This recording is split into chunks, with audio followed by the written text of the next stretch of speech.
So Russia invaded Ukraine and everyone is talking about it. The fate of Ukraine appears to be reaching crisis point. A full-scale Russian invasion of Ukraine could be imminent. Well, it's totally unacceptable, contrary to international law. Stepping up the pressure on Vladimir Putin to end the invasion.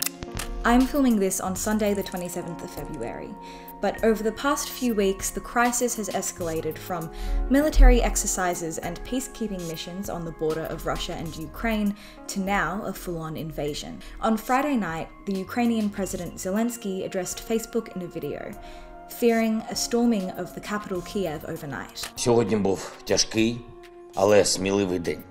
Ми боремося за свою державу абсолютно на всіх фронтах. На півдні, сході, півночі, у багатьох містах нашої прекрасної країни.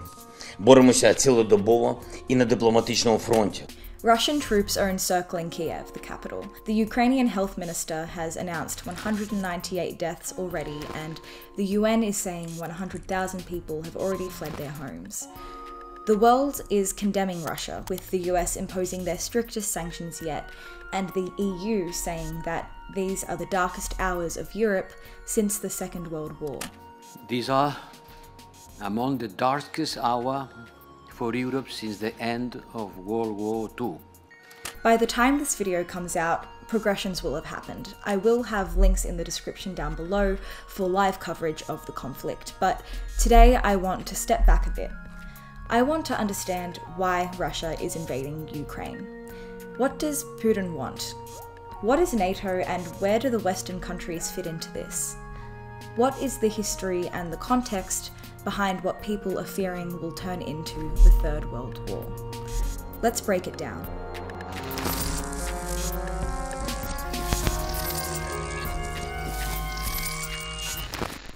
There is a longer Russia-Ukraine conflict at play here, but to understand it, we need to backtrack to the roots of Russia and Ukraine's relationship.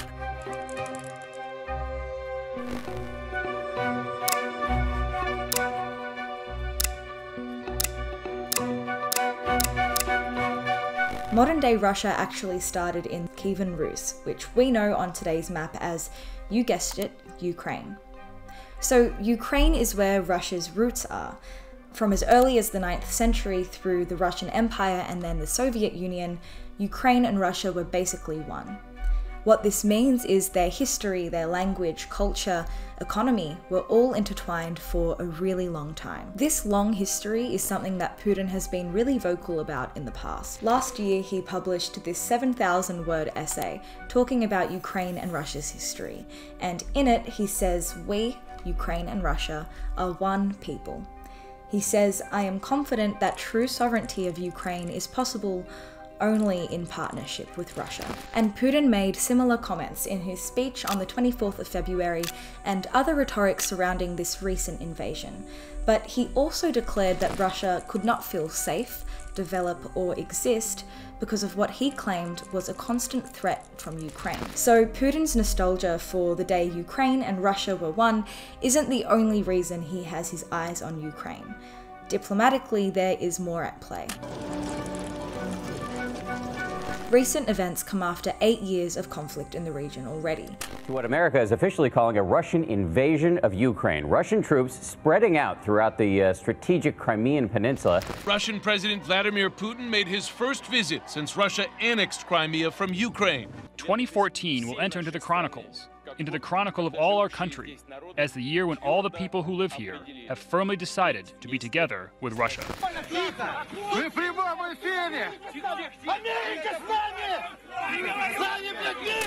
Backtrack to 2014, and Russia has annexed Crimea, an important port peninsula region in Ukraine. They have also invaded eastern Ukraine and backed Russian separatist rebellion in Ukraine's eastern Donbass region. It started out as a mass protest by the Ukrainian people against their then president, who abandoned a trade agreement between Ukraine and the EU. He was pro-Russian and he was toppled. And when that happened, American diplomats showed up as a symbol of support. This got Putin riled up. Why? Because Russia and the West have a long history as well, especially when Ukraine and other Eastern European countries get involved. This is where we throw in another player, NATO.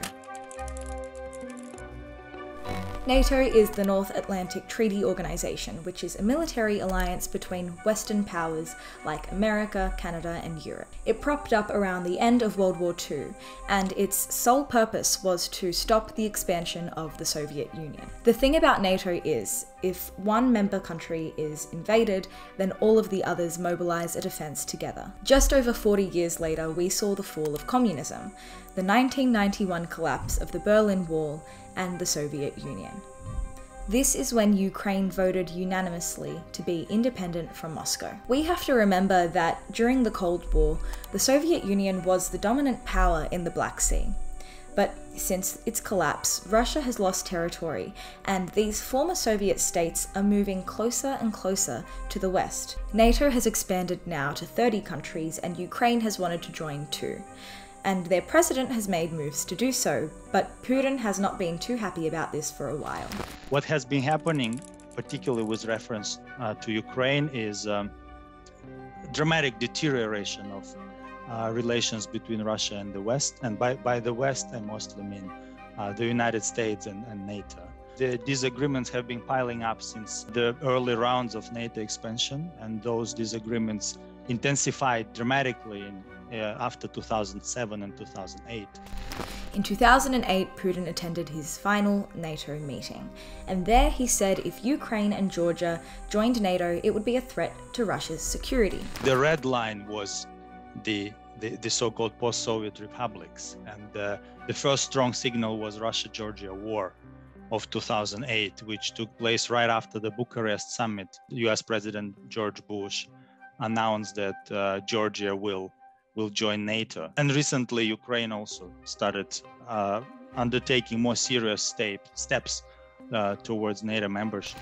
He has since expressed concern around Ukraine's aspirations to join NATO, and other plans by some NATO members to set up military training centers in Ukraine. Putin has also argued that if Ukraine joined NATO, the alliance might try to recapture Crimea, which is that portside region I mentioned before that has a lot of strategic value for Russia. But Ukraine is also a geographical buffer between Russia and the West and their alliances that are incompatible. When great powers compete with each other for spheres of influence, small powers suffer way more than great powers because they don't have the weight, they don't have military or economic capacity comparable to larger powers. The insurmountable predicament of Ukraine in this situation is that it sits along the collision zone of two incompatible geopolitical projects.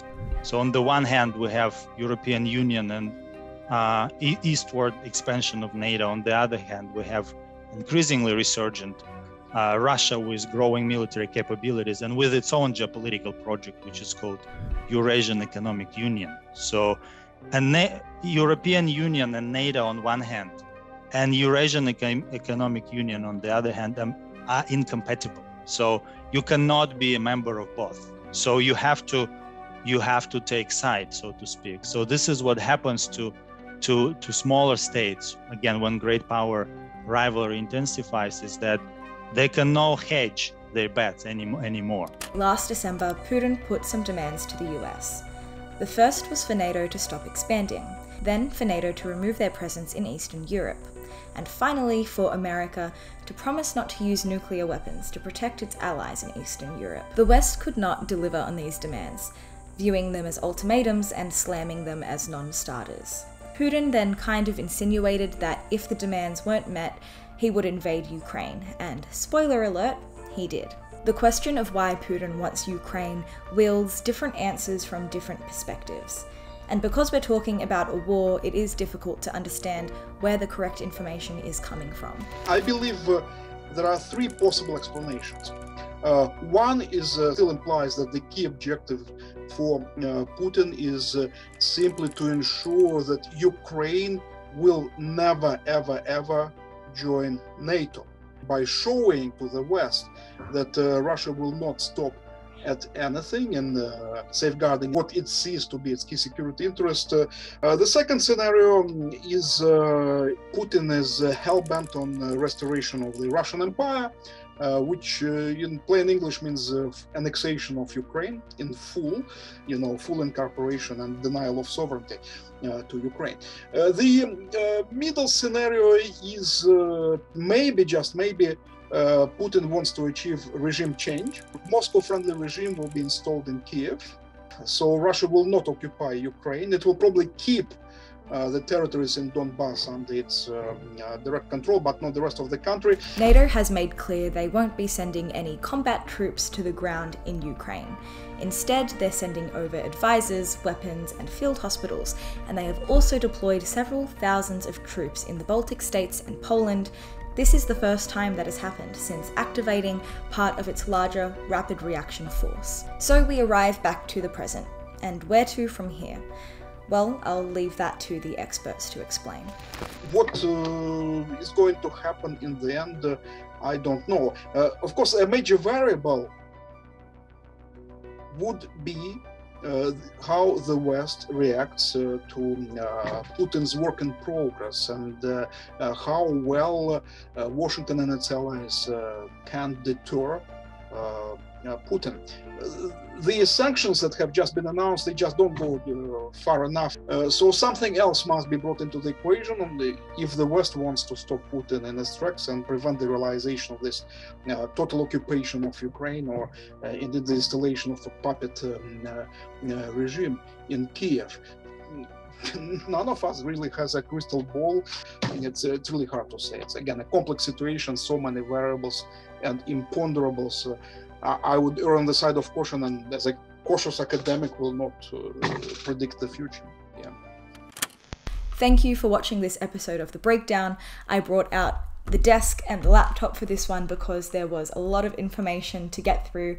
I hope it all made sense to you, and I hope you understand the disclaimer that we are reporting on a war, so it's hard to understand what perspectives and what information is clear and correct and factual.